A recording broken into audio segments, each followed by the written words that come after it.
Government polytechnic भागा के बसंत महोत्सव 2025 में। कि कैसे कला, आस्था और जो सामुदायिक भावना होती है वो मिलकर एक अनुभव बनाती है। तो चलिए पहले इंग्रेडिएंट से शुरू करते हैं, वो है जबरदस्त तैयारी। और क्या तैयारी थी? हाँ, और ये तैयारी कोई छोटे मोटे लेवल की नहीं थी। इसमें हजारों वॉट्स की चमक चमक जैसे शब्द इस्तेमाल हुए हैं। मतलब ऐसा लग रहा था मानो स्वर्ग का एक छोटा सा टुकड़ा भागा में उतर आया हो। पर यहाँ सबसे दिलचस्प बात ये नहीं है कि वो कितना भव्य था। नहीं, दिलचस्प बात यह है कि ये सब किया किसने, कि ये काम किसी इवेंट मैनेजमेंट कंपनी का नहीं था। ये सब कुछ छात्रों ने खुद किया था, मतलब दिन रात जाकर। और ये बहुत बड़ी बात है, जब छात्र खुद अपने ज्ञान मंदिर को सजाते हैं तो वो सिर्फ दीवारें ही नहीं सजा रहे होते। सही बात है। वो उस जगह के साथ अपना एक रिश्ता बना रहे होते। वो इवेंट के सिर्फ स्पेक्टेटर नहीं रहते, वो उसके ओनर बन जाते हैं। सही कहा, ओनरशिप। ये एक तरह का इमोशनल इन्वेस्टमेंट है। मतलब वो सिर्फ एक इवेंट अटेंड नहीं कर रहे हैं, वो अपनी मेहनत को सेलिब्रेट कर रहे हैं। बिल्कुल। माँ सरस्वती के पंडाल को एक मास्टरपीस कहता है। हाँ, जिसे छात्रों ने अपने हाथों से बनाया था। और यही चीज हमें दूसरे इंग्रेडिएंट पर लाती है, एक मजबूत आध्यात्मिक कोर। ये सिर्फ शोर शराबा और पार्टी नहीं थी, इसकी शुरुआत पूरी शांति और आस्था के साथ हुई। हाँ, तो ये जो जबरदस्त मेहनत और कलाकारी थी, ये सिर्फ बाहरी सजावट तक ही सीमित नहीं थी। महोत्सव की आत्मा कहीं और बसती थी, पूजा में। पहले दिन की शुरुआत हुई माँ सरस्वती की पूजा और कलश स्थापना से। और यहाँ दिलचस्प बात ये है, ये पूजा सिर्फ एक धार्मिक रस नहीं है। नहीं, बिल्कुल नहीं। ये पूरे महोत्सव के लिए एक एंकर का काम करती है। हाँ, पहले आस्था और शांति, उसके बाद जश्न और उल्लास। ये जो क्रम है ना, ये दिखाता है कि शायद कॉलेज की संस्कृति में मूल्यों को मनोरंजन से पहले रखा जाता है, जो अपने आप में एक बहुत गहरा संदेश है। हाँ, ये उस जश्न को एक मतलब देता है। और उस मतलब के बाद आया जश्न का तूफान। बिल्कुल। शाम होते ही माहौल एकदम बदल गया। रीयूनियन ऑफ फ्रेशर्स पार्टी शुरू हुई, जहाँ पुराने और नए छात्र मिल रहे थे। पर क्या ये सिर्फ एक नॉस्टैल्जिया ट्रिप थी या इसका कोई गहरा मकसद भी था? बहुत अच्छा सवाल है। सिर्फ नॉस्टैल्जिया नहीं है, ये एक तरह का, आप कह सकते हैं, कल्चरल ट्रांसफर है। अच्छा। ये वो मौका है जहाँ सीनियर्स अपना अनुभव, अपनी कहानियाँ और कॉलेज से जो उनका जुड़ाव है वो नए फ्रेशर्स को पास ऑन करते हैं। तो ये भागा परिवार की भावना को सिर्फ बनाए नहीं रखता, बल्कि उसे हर साल और मजबूत करता है। और यही है तीसरा और शायद सबसे जरूरी इंग्रेडिएंट, कम्युनिटी बिल्डिंग। तो अगर हम इसे समेटें तो एक यादगार कॉलेज फेस्टिवल के 3 सीक्रेट्स हमारे सामने हैं। पहला, स्टूडेंट की ओनरशिप, जहां वो दर्शक नहीं क्रिएटर बनते हैं। दूसरा, एक वैल्यू बेस्ड कोर, जो जश्न को सिर्फ शोर शराबे से ज्यादा गहरा मतलब देता है। और तीसरा, वर्तमान और भूतकाल को जोड़ने वाला एक पुल, जो एक परिवार की भावना को पीढ़ी दर पीढ़ी आगे बढ़ाता है। मतलब ये महोत्सव साबित करता है कि भागा के छात्र सिर्फ पढ़ाई नहीं करते, वो रिश्ते बनाते हैं और अपनी विरासत को सहेजते भी हैं। यादों में हमेशा जिंदा रहेंगे। और ये हमें एक सोचने वाली बात पर छोड़ जाता है। हम अक्सर शिक्षा को क्लासरूम और सिलेबस से जोड़ते हैं। बिल्कुल। पर क्या इस तरह के सांस्कृतिक उत्सव, जो किसी की पहचान और उस जगह से उसके आजीवन जुड़ाव को आकार देते हैं, क्या वो असल में उस शिक्षा का एक उतना ही महत्वपूर्ण हिस्सा नहीं है? मतलब ये सिर्फ एक इवेंट नहीं है। नहीं, शायद ये पर्सनालिटी डेवलपमेंट की एक प्रैक्टिकल क्लास है भागा माइनिंग के वसंत महोत्सव 2025 में। ऐसे एक कॉलेज का उत्सव, मतलब परंपरा, कला और सामुदायिक भावना का इतना खूबसूरत संगम बन जाता है। और यही सबसे दिलचस्प बात है ना, ये बस एक इवेंट नहीं है, ये असल में 3 अलग अलग भावनाओं का, आप कह सकते हैं, एक मिश्रण है। एक तो भक्ति, मतलब सरस्वती पूजा, फिर छात्रों का वो समर्पण जो सजावट में दिखता है, और फिर वो सोशल कनेक्शन जैसे फ्रेशर्स पार्टी और रियूनियन। चलिए सबसे पहले माहौल की ही बात करते हैं। गवर्नमेंट पॉलिटेक्निक भागा कैंपस रोशनियों का समुद्र बन गया था। हाँ, और छात्रों ने मतलब दिन रात जागकर अपने ज्ञान मंदिर को दुल्हन की तरह सजाया था। और ये सिर्फ एक लाइन नहीं है, मतलब हजारों रंग बिरंगी लाइट्स की वो चमक, ऐसा लगता है जैसे वाकई स्वर्ग का एक छोटा सा टुकड़ा भागा में उतर आया हो। बिल्कुल। पर ये सिर्फ सजावट नहीं थी, ये तो कॉलेज के प्रति छात्रों के उस अटूट प्रेम का प्रदर्शन था। सही बात है। और सुंदरता सिर्फ बिजली की रोशनी में नहीं, बल्कि माँ सरस्वती के पंडाल की शिल्पकला में भी थी। हर छोटी बड़ी चीज, रंगोली से लेकर फूलों की सजावट तक सब छात्रों ने खुद बनाया था, जो एक शांति और पवित्रता का एहसास करा रहा था। यहाँ से ये वाकई दिलचस्प हो जाता है। उत्सव का पहला दिन आस्था और भक्ति से शुरू हुआ। सुबह का वो पवित्र क्षण जब माँ सरस्वती का श्वेत और शांत रूप सबके सामने आया। हाँ। पंडित जी मंत्र पढ़ रहे हैं, कलश स्थापना हो रही है, गेंदे की विशाल माला, शुभ चुनरी।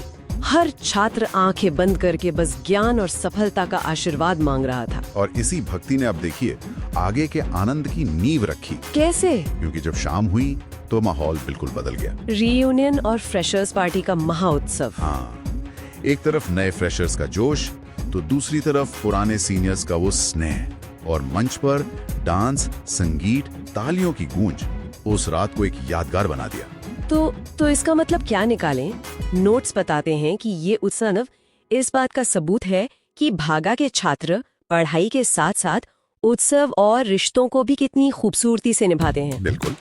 और इस पूरी यात्रा का प्रतीक था दीप प्रज्वलन। हाँ, वो मुख्य अतिथि और छात्र प्रतिनिधि वाला मोमेंट। हाँ, वो जो मिलकर ज्योति जलाई गई वो असल में ज्ञान की ज्योति थी। वो इस उत्सव के पूरे सार को, मतलब ज्ञान का उत्सव, उसको दर्शाती है। ये सब सुनकर एक सवाल तो मन में आता है। बाहरी उत्सव पर बहुत ध्यान केंद्रित करते हैं, जैसे रोशनी, संगीत, भीड़। सही है। लेकिन सोचने वाली बात यह है कि ऐसे जो सामुदायिक उत्सव होते हैं वो एक व्यक्ति के आंतरिक विकास में, मतलब उसके फ्यूचर की प्रोफेशनल सक्सेस में क्या भूमिका निभाते हैं।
माइनिंग के वसंत महोत्सव के मतलब अंतिम दिन का वर्णन करता है, खास तौर पर सरस्वती प्रतिमा के विसर्जन का।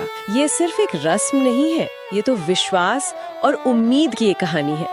3 दिनों के आनंद और उत्सव के बाद के माहौल से। हाँ, वो जो रोशनी, हंसी और जोश था वो अब एक गहरी शांति में बदल रहा है। मंच की चमक कम हो गई है, फूल मुरझा गए हैं, हर तरफ एक भारी सन्नाटा है। और ये हार का सन्नाटा नहीं है, नहीं, ये ये अपने स्नेह को विदाई देने का सन्नाटा है। मतलब ये वो पल है जब उत्सव का सारा शोर थम जाता है और सिर्फ भावनाएं रह जाती हैं। जब सैकड़ों हाथ एक साथ उठते हैं और आंखों में आंसू और दिल में विश्वास होता है। ये बहुत शक्तिशाली तस्वीर है। हाँ, ये वो क्षण है जब छात्र माँ को बताते हैं कि उनकी जरूरत हमेशा रहेगी।